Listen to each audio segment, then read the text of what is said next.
rain in the area, and Kyle Busch felt that there was some moisture still on the racetrack, and this is what caused this spin. And he went around, got into the 3. Right in the 19 car.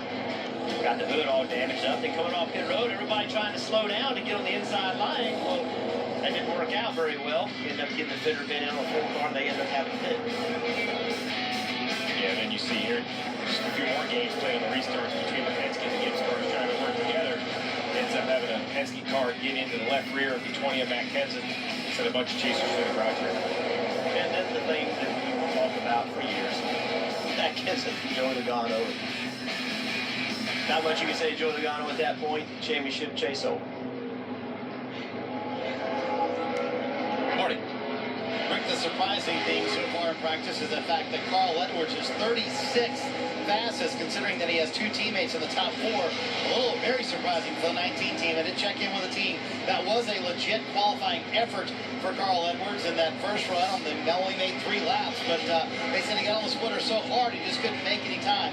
I can tell you this, several changes to this 19 car, trying to make it better, and they're getting ready to go back out for their second qualifying run. But again, trying to keep this mindset of a slow pace today. They're going to stay in qualifying trim this entire practice session, so that's the sole focus for this 19 team today. So clearly time to get it figured out, but clearly a surprise too that they're 36 fastest on the chart right now. Well, what they're looking at right here is on this screen that's inside the 19 car of Carl Edwards. All those different lines is basically information that the ECU provides. It's throttle, steering, trace, brakes, all the different things that the drivers can do to compare to one another. So that's what drivers do, is what Carl was doing right there. Now he's going to look at lap times, which he probably didn't want to look at those anymore because he knows he's almost a second off the pace at Martinsville. Is a long ways. But when you are frustrated, you want to know where your car is lacking speed, you can basically instantly get that information, and Carl can see what his inputs to the race car compared to say, Denny Hamlin, who's first on the board. It's a great opportunity for the drivers to learn. They use it a lot. That's where I think the ECU and teammates have had a huge, those 2 things together have had a huge impact on making multi-car teams better, the competition amongst the teams better, because now, and I'll tell you from a lot of experience, there are many times that say Mark Martin and I were talking, and I would say, I'm lifting right here. This is where I lift, and this is where I get back on the throttle. And then you look at the data, and I had no idea what I was talking about. Like, that's a pretty safe statement for most of the guys that drive. It's crazy how far off you were. I'm not talking off a car length. I'm talking about at some big tracks off 2 or 3 car lengths, and had no idea you were off that far. And Jeff Gordon and I had a fundamental 30-minute argument about where the center of the corner was in Bristol. Because where he was picking up the gas was nowhere near the center of the, physical center of the corner, but physical center doesn't matter. The driver's center does, where he expects the car to turn. So even with that information, there's some great arguments. Because, Rick, the world does center around the driver. I love the way you used the center once again. Why not just lay that in there? It was perfect. Matt Kenseth, championship hopes still alive. All 4 Joe Gibbs Racing drivers still in the championship picture. As far as on short tracks for Matt Kenseth, as of lately, it has not been as good as he has hoped for. Take a look back last year and this year. Only 1 finish in the top 10. That was Richmond earlier this year, a 7th place finish. Yeah, I think some of those numbers aren't, that's where you finish, but it's not necessarily where you ran. I remember Matt Kenseth was running second here, and he and his teammate were working on trading spots. He ended up getting hung up on the outside, went all the way back to 15th. We actually have a video of that. So on this last, what they would do is the lead car would actually pick the outside. Matt Kenseth would pick the inside.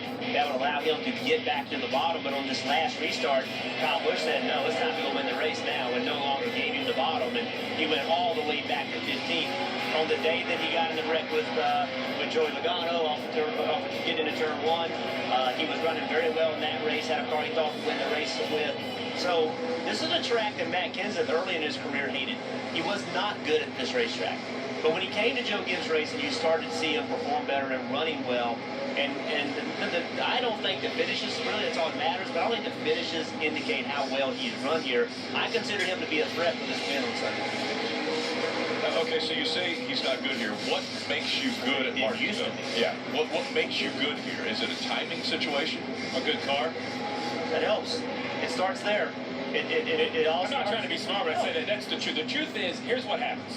When you come to Martinsville, if you don't feel you know how to get around the racetrack, then there's nothing the driver or the crew chief can do to help you. Because it's not about horsepower, it's not about downforce. It doesn't mean I can spend more money and be faster than you. It's good old school short track racing. The car has to stop, turn, and accelerate. And to do that, you need 100% driver feedback. And if the driver doesn't know how to get around the corner right, he can't help you. And basically, it's like driving around without a map. And you have no idea where you're going. You just think left is the correct way. What happens is you go somewhere like Joe Gibbs Racing where Denny Hamlin has so much comfort here. He's been able to build a program. So then Matt Kenseth shows up with a car that's already pretty close. He knows that. He adapts his driving until he's somewhat fast. Now Matt Kenseth is very, very talented. He can take it the next step. You have to get close first. That's what Jeff Gordon did for Hendrick Motorsports and Jimmy Johnson. Denny Hamlin did it for Joe Gibbs Racing. And Matt Kenseth was my teammate for a long time. I always ran well. Only won one race. And so, but they would come in with the same setup as us, but we didn't have ECUs. We didn't have the driver data that we have today. Right. So what we just talked about, why that has had such an impact, if you could bring a guy like Matt Kenseth with Denny Hamlin and say, okay, here's the same setup, here's the same car, here's how he drives it to the millisecond, this is how he drives it. Then a guy like Matt Kenseth, oh, now I got it. The car drives like this when I do this because the car is good enough to go answer my input. So that driving data is so important. Marty? And guys, I was going to jump in on the fact about what you mentioned, Denny Hamlin and that experience. Experience such a huge key here at Martinsville, and Denny has thousands of laps here in the late model, just knowing how to get the car to rotate in the middle of the corner, when to get back to the gas, how aggressively or not aggressively to get back to the gas. You talk to Kyle Busch, you talk to Matt Kenseth, you talk to Carl Edwards, they'll all tell you the biggest help for them here was Denny Hamlin kind of helping them learn how to run this racetrack. It helps to have a teammate that is willing to share that information and make the whole organization better. And Denny Hamlin currently fastest at Martinsville.